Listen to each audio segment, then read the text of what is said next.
Hey guys, my name is Heather Lindsey. And my name is Cornelius Lindsey. And I'm so excited that you landed on Life with the Lindseys. This is so exciting. This gives us an opportunity to share our life with yours. Yes, we're going to be talking about everything from entrepreneurship to ministry to your purpose to why you are here, family, parenting, relationships, marriage, sex, you name it. We are talking about it. So thank you so much for joining us today with Life with the Lindseys. Enjoy it. Hey, baby. Hey, baby. How you doing? I'm good. It's weird. You just took a nap. I was in the middle of a nap, and then you know how somebody wakes you up right in the middle of your nap? Yeah, I did that because I was like, yo, we gotta talk to our cousins out there. Man, have y'all been encouraged by those dating episodes? I was like, look, I can't do another one.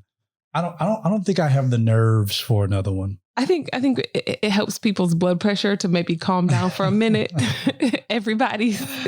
It was a lot. It was a lot that went on. Then there were I had people who were messaging me and they were like, hey, I have questions and concerns about something you said. Oh my gosh. I was like, number 13. That wasn't even me who said that. You were like the mediator. I was literally. And the second one, I was a mediator. It was like, I think it's the first one, we didn't say who was who. And they were like, well, you sound a lot like Charles. And I was like, well, number 89, I don't.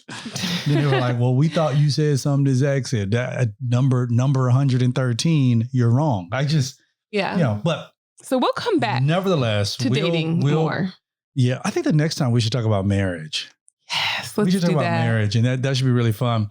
But in the interim, we're going to talk about parenting because guess what we're doing right now? We're quarantined with our kiddos. We're parenting a lot. Parenting on another level. It's amazing though to just see these little humans that we created.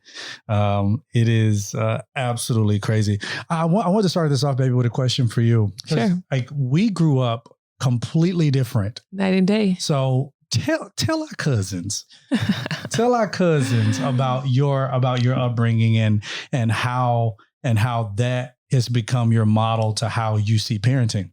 Yeah. So I was adopted at the age of 6 months into a family where everybody was adopted except one person. So there's 24 of us, y'all, and we're all adopted except one. And my mom worked from home. I'm sorry. She was a stay-at-home mom. She didn't work from home. She was a stay-at-home mom. Obviously, she did work because people that stay at home work their faces off. But she just stayed at home. And then my dad worked at the Ford plant in Ypsilanti growing up. So growing up, I saw, the husband get dressed, go to work every day. And I saw my mom stay at home, clean up, make sure dinner's ready, make sure my dad has his food ready for work. I saw my mom support him in many ways. But then I also saw my mom be an entrepreneur as well at the house. She used to flip horses and donkeys and animals. And so, and that's essentially, she would meet people in 4-H and, our donkeys, 4-H. Our donkeys would mate, our horses would mate, and then we would sell the baby. We'd flip the baby. Oh, okay. So look at this El Chapo, your mama. Come on. So Linda. My mom is very resourceful. The crazy thing is growing up, our house was always super clean. But the thing is I think the main part you were talking about, the differences we had growing up was the discipline. So growing up, and I'm trying to word this the proper way. Just say it. No, baby. I have to be sweet. We said everything here. That is true. That is true. But okay, so when we first had Logan. No. We ain't talking about that yet. We're talking. We're gonna get there. Okay. But so growing up, I didn't see a lot of discipline with being spankings and stuff. So what form of discipline did they use? So my mom, when we got in trouble, we had to communicate. So it was, communicate. So for example, if we messed up or if we did something, if I argued with my sister or something, I had to sit on the stairs with my sister and hold hands and discuss and talk out a solution to the problem that we had. And in addition to that, I had to maybe write 100 times, I will love my sister and I will love God or something like that. So I did a lot of writing growing up. When I messed up, like I was very disciplined, and that's probably why I write so much now. I wrote so much as a child. But wow. To me, when I got in trouble, that was the solution. It was never like spankings. Like I can count on one hand the times I got like whooped, and it wasn't even by my mom. It was like maybe my dad. I remember one time, me and my sisters. Your tail up. No. I didn't really get hit though. Oh, that was the time you pushed Debbie. Yeah, that was the time I pushed Debbie. So when we were children, we tried to sneak out. And mind you, we were all of like 11 or 12 years old. And we lived in the straight country. So we're in the farm. We had nowhere to go. But long story short, the next morning, parents found out. And so we all are standing there. My dad has a belt. So he's whooping us with a belt. So what we're doing is we're pushing my sister, Debbie to the front. And so I was acting. I was like, ow, ow. But I didn't get hit by the belt. That is so horrible. I know, it's so bad. But we love Debbie. And now that you've met Debbie, it just kind of makes sense. It all makes sense. And Debbie's amazing. Yeah, you definitely had a completely different thing than I did. You grew up in Michigan. You grew up in Michigan, adopted, white mom, white dad. Yeah. I grew up in Mississippi, black mom, black dad. And you said you got whooped by your teachers. Like no, you didn't get whooped by your teachers. So we had you. So they still allow paddling back then, and I think some schools even do it now in the country. What? They may even still allow it in Newton, where I was born.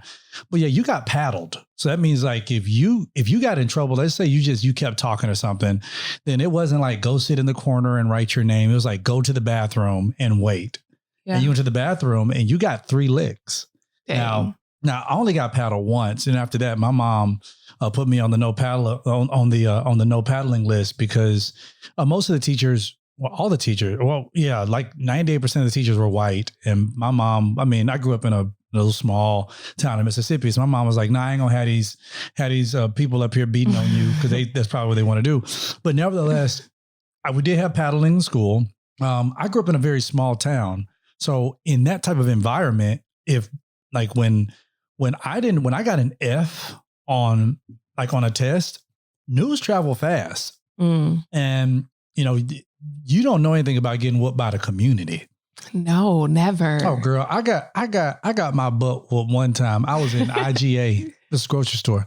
I was in IGA and a neighbor saw me and whooped my behind because I got an F on a social studies test. Oh gosh, no. Oh yeah. I would have called the police. Well, who you gonna call? By the time you pick up a phone, like that's that Karen. You see that Karen in me? It's like, no, that's not the right thing. That's not the right thing to do. Yeah, Karen, calm down, Karen. Calm down, Karen. I'm gonna start saying that. Calm down, Karen. Oh my gosh. But anyway, so we like that was a norm. It was like getting whooped by. No, I didn't get many whoopings because I don't want to say I was a good kid. It's just that I was able to hide things well. My mom actually said 2 days ago, she was like, I need to sit you and your sister down and see what all y'all did because y'all fooled me. I was like, yeah, we really did. But nevertheless, I mean, fly swatter, the back of the, like, the cord, the back of the TV, the cord like that, a hanger. Remember a belt. Remember you would tell me about switches growing up, and I was switch. like, "What's a switch? Like a switch, like a socket that you use to like an extension cord?" And he was like, "No, you get it from outside." I'm like, "But what is that?" So you went outside and you showed me. I got a switch. You used to have to go pick it out. You go pick out your own switch, and that's the trauma. That's a trauma growing up. In I don't want to just say black homes because I grew up in black home. I know how most how the black folks I grew up around were like that. I know some white people who also grew up like that, Asians too. So, but nevertheless, that was a norm. Like you had to go outside. The part of the trauma was going out to find your own tool of abuse. And then I would have ran away as a child. Then the other part of the if they would have found you, you would have got your butt whooped again. So it just didn't matter. Entitled from birth. Then the other part of the trauma was like, not only did you have to go get the switch,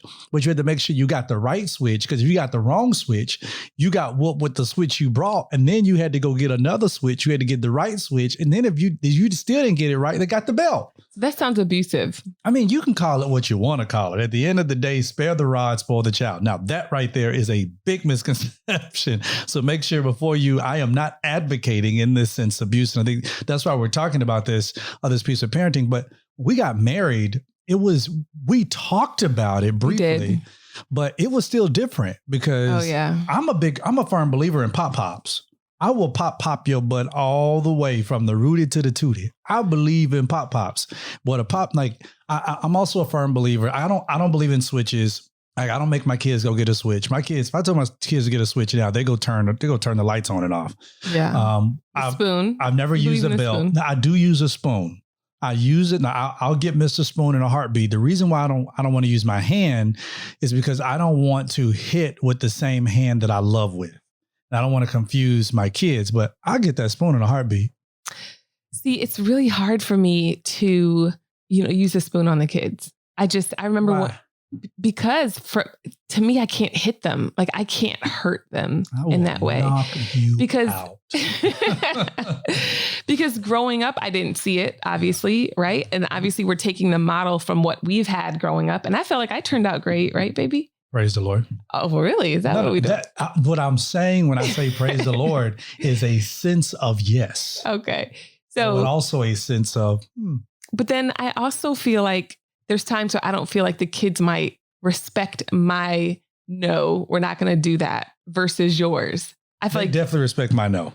I feel like you've shown them a side of crazy that I have not shown them. Oh, they know I will cut all the way up.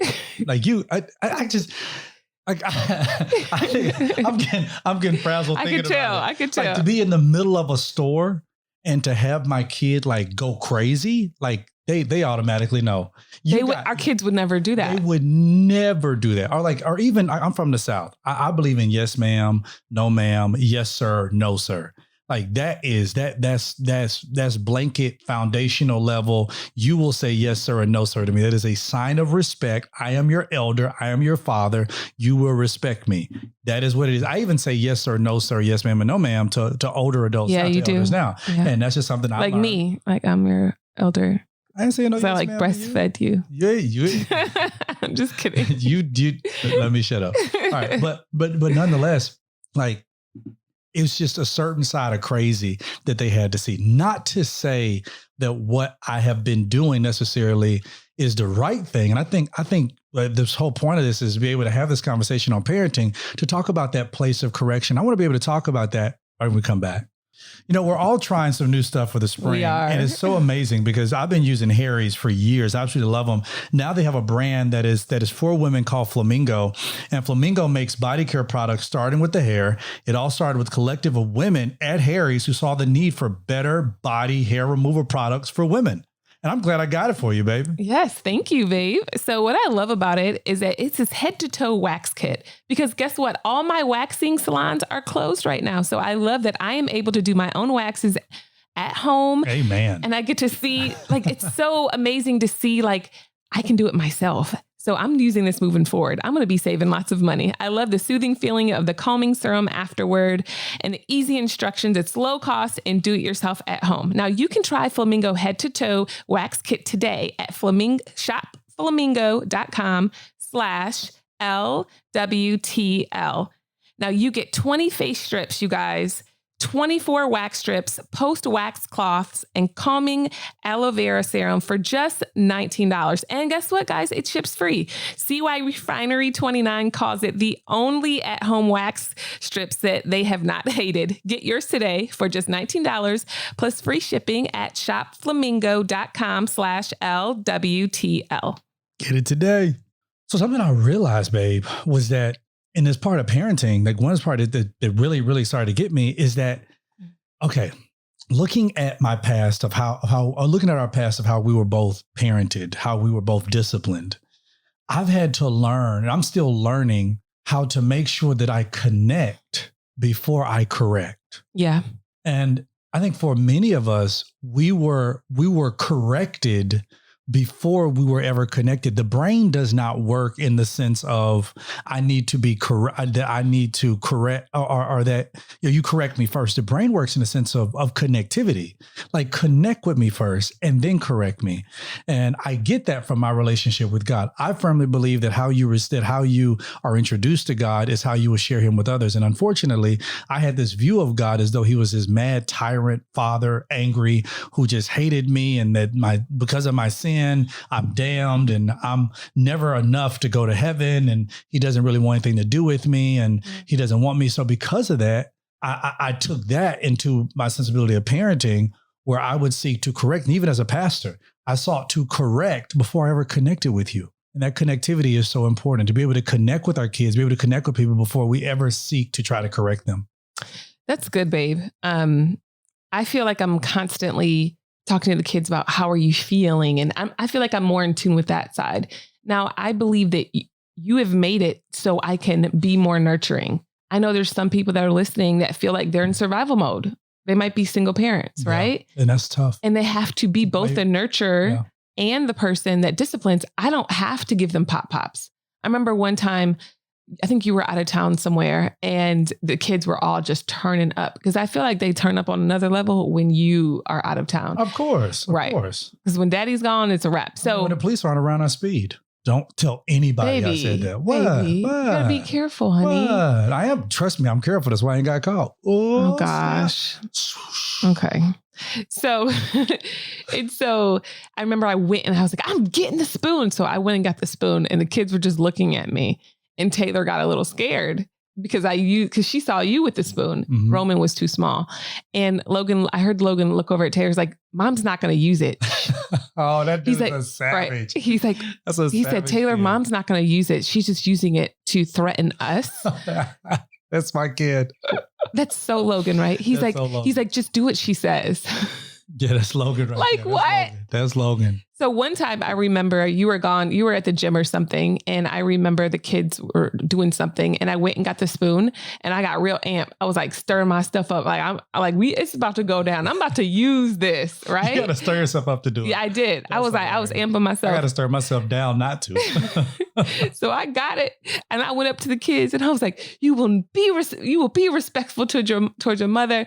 And I literally tapped them. And Logan looked at me like he was disappointed. Like, that's all you got, Mom? Seriously? You got to go ham on them. Like one time, you just got to go. You got to go ham once.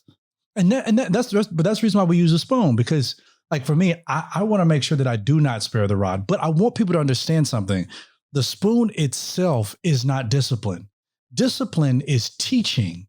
And if this is what abuse comes from. Abuse is when there is a spoon without proper teaching and context. Yeah. So if all you do is hit your kid, then you never teach your kid what did I do wrong? There were times where when I was younger, and I remember I got a whooping by like my great aunt, and I was like, but what did I do wrong? Yeah. Could somebody please explain to me what I did wrong so I make sure I don't do it again?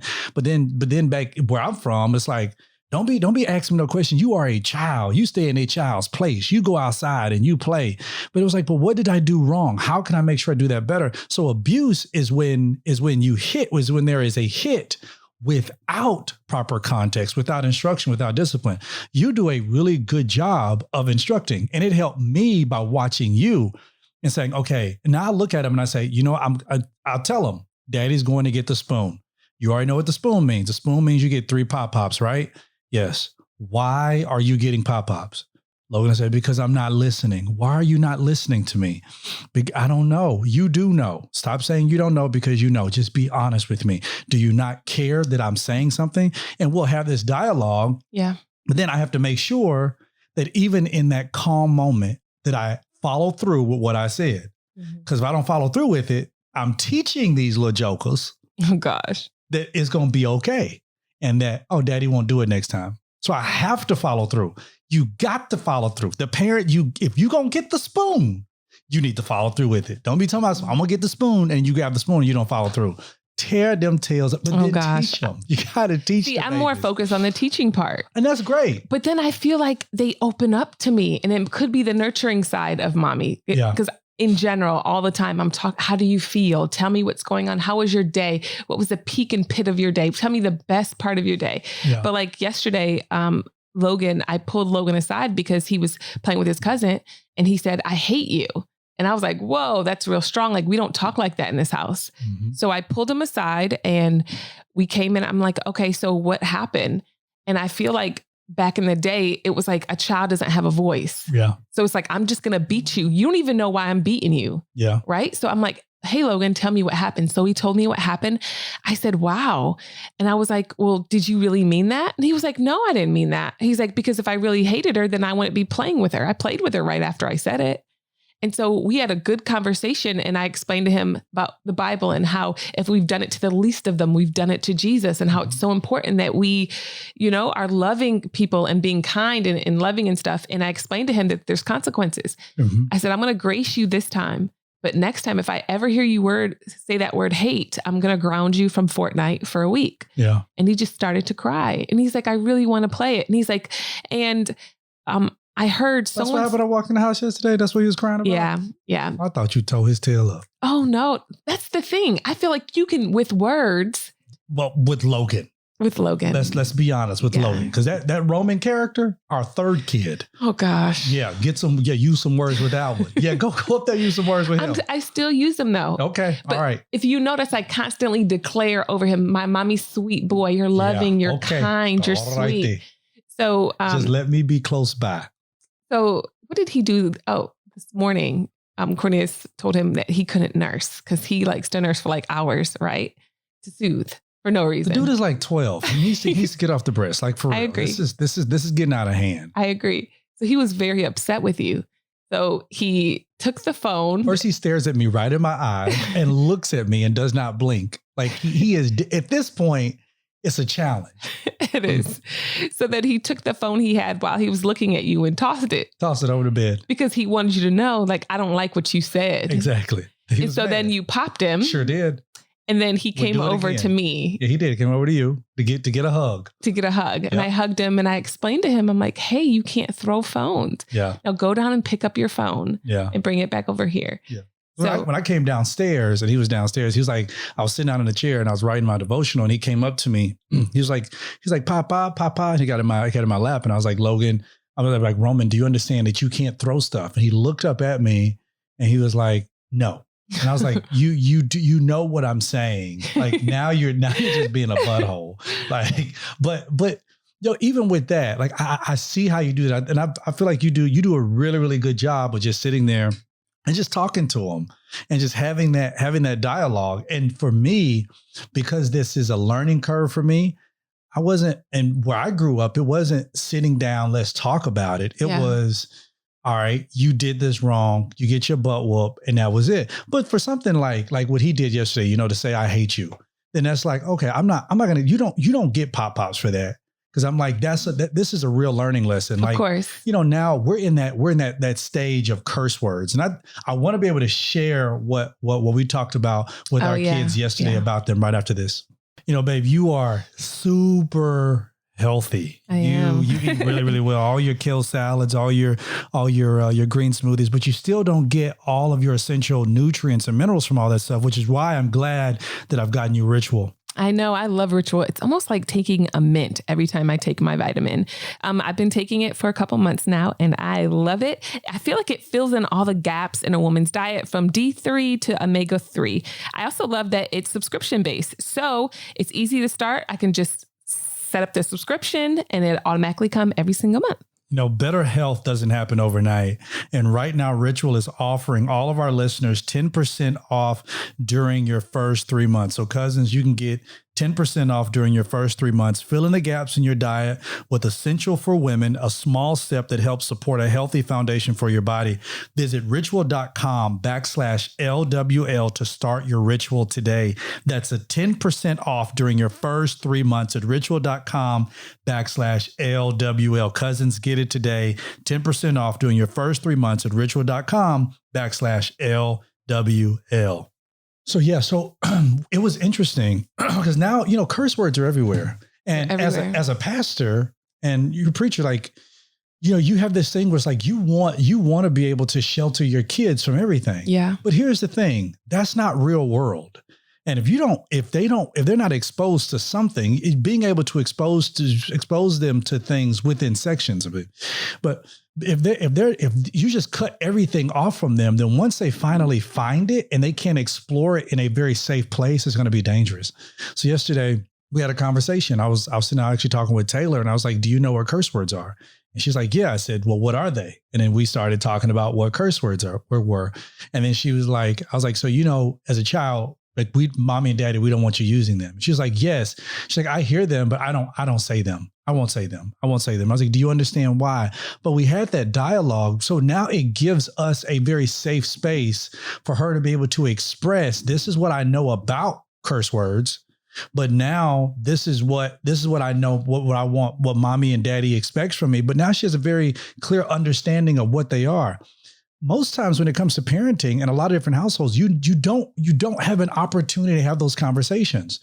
So you get into this type of self exploration where you're trying to explore yourself and explore curse words and explore your body and explore things. And you don't have a safe space with your parents to be able to just have that dialogue, have that conversation. That's funny that you said that, because maybe 3 or 4 weeks ago, it was before the quarantine. So maybe 2 weeks ago, Logan and Taylor were at the door, and Logan called Taylor. He said, yeah, Taylor's nickname is an S word. And he said the full S word. He said shitty. Baby, why are you saying the word? I just wanted the people to know what he said. He said shitty. Oh my gosh. Why did you repeat that? Okay. So he was saying that was Taylor's nickname. I just beeped it. But what if children are listening? So, I mean, this is the world we live in, people. This is the world we live in. I am telling a story. This is a dialogue. Okay. So this is a mock wall dialogue. It's you and me. Whatever. Okay. We'll just run with it. Okay. So that's what he was calling Taylor. Yeah. And I was like, wait, what did he say? And then he said the word again. You don't have to say it, baby. I knew you were going to do that. I didn't fixing my mouth to say anything. Okay. And so I was like, Logan, sweetheart, where did you hear that from? And he was like, I don't know. I just made it up. But my guess is he probably heard it from somewhere. Yeah. And then picked it up. And he's like, I don't know. And he was shook. You could obviously tell he didn't know what he was calling her. I said, that's a curse word. And he looked at me and he said, I will never use that word again. Right. Like, he gets so convicted about sin. And I'm thankful for that. Like, as soon as we teach him, he's like, all right, never using that word, moving forward. And he'll even tell us, he's like, yeah, this little friend that I know through another friend uses bad words. You know what I mean? And so I love that we can have that conversation. But I want to kind of switch gears. And we talked about me being a nurturer. Yeah. And you being the disciplinarian. Yeah. In many ways. Yeah. But what about the person that feels like, okay, it's listed, it says my husband is not the disciplinarian, so I have to be. Yeah. Or I'm a single mom. Or single dad. Or a single dad. Yeah. And there's no nurturing. It's all like this. Like, how would you navigate that? Well, I think the principles are all the same. And if you take the principle of connecting before correcting, that it doesn't matter if it's one parent or two parents, that, okay, let me sit down. Let me connect with you first, because first I need you to understand, this is why I'm doing what I'm doing. Yeah. This is why I'm saying what I'm saying. This is why you need to know I'm upset. This is why you need to know, why you're getting in trouble. But if you take the principle in itself that I seek to connect, and then it's like the connection is going to help bring the correction. I think that even in church, even our relationship with God, look at our relationship with God. Like, with him, although, I mean, yes, he is all sufficient, but I don't want to give the equation, I don't know, maybe poor theology in saying this, but it's almost like a single parent type deal. It's like, it's just God. And it's like, well, I wish I had two people to be able to, do both sides. But God, he seeks to connect with us first before he corrects us. It's like, it's real. It's a connection. It's like the Holy Spirit convicts us of sin, but that's a connection first. Let me first connect with you to know that I love you, because I love you before you ever loved me. Connect with me first. I connect with you first through love, and then I can correct you. Now let me show you the way in your error. Now repent of your sins. Now do this, because now you see I'm loving, I'm gracious, and I'm graceful, I'm merciful. Now be corrected. So I think if you follow the principle in itself, it doesn't matter if it's two people in the house, doesn't matter if you're, aunt and uncle raising the kid, doesn't matter if it was grandparents raising the child. If we seek to truly connect before we correct, then I feel like that principle in itself, it allows for you to do it no matter if it's a husband and wife or just a mom, just a dad, so on and so forth. That's good, babe. I just get a lot of questions from people that talk about, how to raise a child a godly way. Like what does that look like? And I kind of want to segue into it's quarantine time. We're all stuck at the house. We're with our kids 24/7. And so some things I want to share, I guess, in the next part, like some things that have worked for us. But I think the first part that I feel like as a mother, a godly mother, is what that looks like is being an example. Think about Logan. Remember that one time I was working out and I had like a sports bra on and just shorts. And he was like, Mom, you're not going downstairs like that. He's like, you need to put some clothes on. Come on, kid. He's like, Mommy, you need to dress like a lady. You need to be classy. But the crazy thing is, Taylor does the same thing to me. Like I was joking with Taylor and I was like dancing, right? I was shaking my butt. And she was like, Mom, you're a mother. You need to be you need to be a classy lady. I said, says the girl that's rolling her hips, right? Oh, jeez. And so what'd she say? I don't remember. Who knows with Taylor? But the thing is with her, and no kids are the same, because remember with Logan, you gave him the spoon. Yeah. With potty training. You tried that with Taylor. It didn't work. I threw a water bottle. I threw a whole bottle of water at Logan. You did. It almost hit him in the head, but it didn't. He looked shook, my sweet boy. I think he'll never forget that as long as he lives. I don't think so either. But I think it's important that you're an example, you guys. You can't expect for your kids to live a certain way or to be godly children if you're not going to be a godly parent. They need to see some type of example. They are going to listen to what you are saying and doing. They're going to listen to what you are doing over what you are saying. You can preach all day and all night to them. But if you go to church and you're raising your hands, dancing and shouting, but you go home and you are just cussing out everybody, destructive, dysfunctional, your kids are literally creating a model of marriage or parenting from you. Yeah. So we have an opportunity to rewrite the script. Maybe you didn't see great examples. Then, okay, now you could rewrite the script of your life and show your kids something different. But will you be a godly example? Well, like I've always wanted the kids to know that mommy submits to daddy as unto the Lord, right? And that daddy's the head of the household. We say that often. All the kids know. They're like, daddy's the head. I was like, we equal, but daddy's the head, right? We equal. I let them know. But just so you know, we equal, but just so you know. Right. Yeah. But I want them to see it at a young age, because we can't expect our kids to, live godly lives if they're not seeing it at home. Yeah. It starts there. Now, granted, God could meet them along the way, but let's just do our part with being a godly example, even if you're a single parent. Yeah. And I love that you even mentioned that, baby, that being the example part. Especially after I did just curse once on the podcast. But it is. And here's the thing. And let me say this. Be an example, but don't seek to be. You don't have to be this perfect example. Like, be willing to show your kids what imperfection looks like, but this striving towards perfection. You know what I mean? Because the problem is that oftentimes it's like once you mess up, you're like, oh my goodness, you beat yourself up about it. And if you're anything like me and my wife, my wife and I, we both suffer with this. We're really hard on ourselves. Totally. So when we get it wrong, it's like, man, it's like the end of the world. Yeah. So, but it's like, you have to know, okay, I didn't get it all right this time. It is difficult. Because let me be honest with you, parenting is not easy. It's literally not a one-stop shop for everybody. I mean, some people's kids, like, they have their babies and then their babies come out of the hospital and just go to sleep.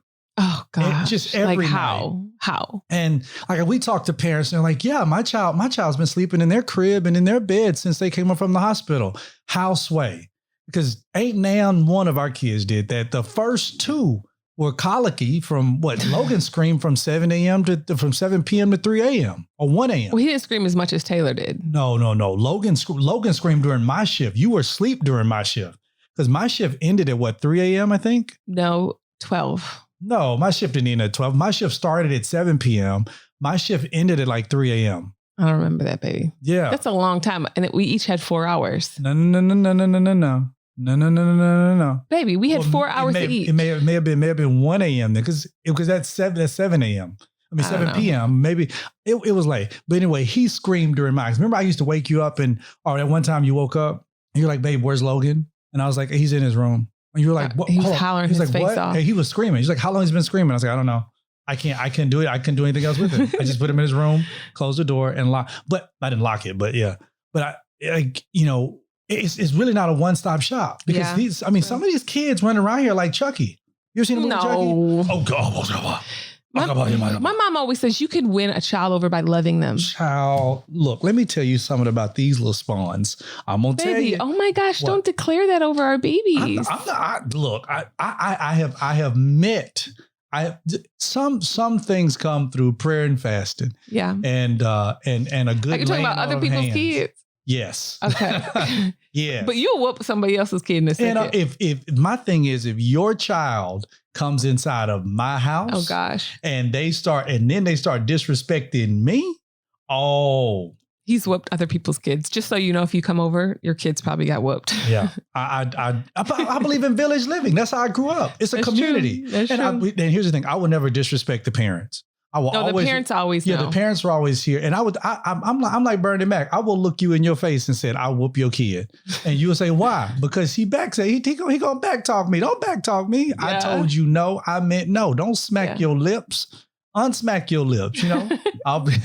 You used to always say, like, you roll your eyes. All right, I'm gonna hit you so hard, it's gonna make you roll in the back of your head. Like, it's stuff like that I grew up on. I'll knock you in the next week. I wonder if my mama can still knock me in the next year because I'm ready for this year to be over. Yeah, I'm ready. The year just got started, babe. I know it feels like it's been a decade, though, right? I'm ready for her to knock me into next year. But that whole piece, going back to the point I was seeking to make, was that I call myself an imperfect family man because by a long stretch I'm not perfect. Yeah, and I think that the sooner you realize that it's okay, you're gonna mess up. It's okay.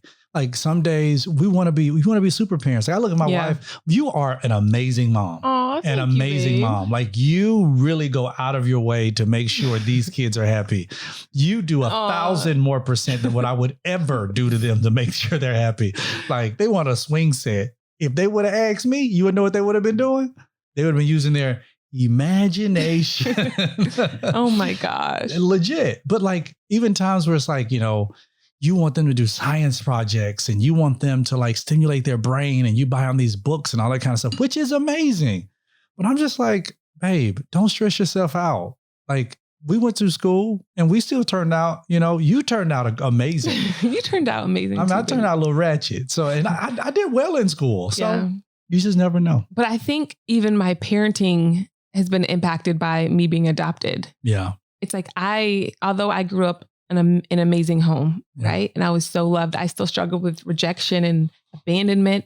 And it's like, I never want my kids to feel the way that I felt growing up. Yeah. So I feel like, and we've talked about this many times, I feel like sometimes I go above and beyond because I want them to approve of me. Yeah. Like I want them to, be happy. Like I want them to, and I know that comes from the Lord. So I've had to repent, obviously. And that's part of being imperfect, right? Mm-hmm. But just, I realized that I picked up some of my childhood and I pushed it on them. Are you happy? Are you okay? Do you need anything? Mm-hmm. The second my kids say they want something, I will figure out a way to go get it for them. Yes, whatever they want, I will figure out a way to get it. Right. Yeah. And so I had to even pull back and learn that, all right, God, you need to satisfy them. And we need to practice that at a young age. Yeah. Well, the Bible is very clear. It says, raise the children up in the admonition of the Lord. It says, when they're older, they won't depart from it. Yeah. The scripture does not say that the tree may not sway. It just says they won't depart, which means that a tree, when the wind blows on the tree, it may sway from either direction. So it'll give the tree gives the appearance that it's going to depart from the place it was rooted. Yeah. But don't worry. The foundation that you put in them is going to move them forward. And I think if we get a chance to talk about this again, I think it's important for us to talk about in the next episode, whenever we talk about parenting again, that the main responsibility through scripture for the foundation of the child did not come from the mother. Yeah. Because if you read the book of Deuteronomy, this is much that is written. This is much that is written for the father. I totally agree. Let's take a quick break and let's talk about tips and stuff during quarantine. Okay. I love the point. Did you want to complete your thought? Well, I mean, I believe it's a father's responsibility to lay a foundation. Like it is not your responsibility to make sure our kids go to church. That's my responsibility. Yeah. It is not your responsibility as their mother to make sure that they know their word or that they know certain things about their word. That's my responsibility. It is not your responsibility to make sure they know how to pray. That is as a man. And here's the thing. I'm not seeking to put law on men, but I'm saying that when we look at scripture, headship, priestly responsibility, those things cannot be denied. And as a father, I know I have a responsibility of laying on the right foundation. So it's that thing of saying, being the patriarch of my house and my family, as for me and my house, we will serve the Lord. So you can serve whoever you want to once you leave from my house. But as long as you in this house, you serve Jesus Christ. You don't get no rugs. I don't care who you trying to pray to. Buddha, stay outside. This is a house where Jesus lives. So if you don't want to serve Jesus, then you got to find you another house. I'll be happy to help you find another house until you finish swaying and come back to your roots. But it's just important. And we can get into that later. But nevertheless, some tips on parenting. I actually have a question. For me? I think it's ironic that you said that about it's the man's responsibility. But if you hear anybody's testimony, they always say because of a praying mother or because of a praying grandmother. I don't think I've ever heard of a praying father. Well, it's not said a lot now because that's a lot. I mean, it's said mostly in brown and black communities where there isn't a praying father. In fact, many men in brown and black communities are either locked up, they're dead, drugs, alcohol. Yeah. And but this is not to say that we don't have a lot of black and brown fathers out there who are doing an amazing, amazing job at being great examples.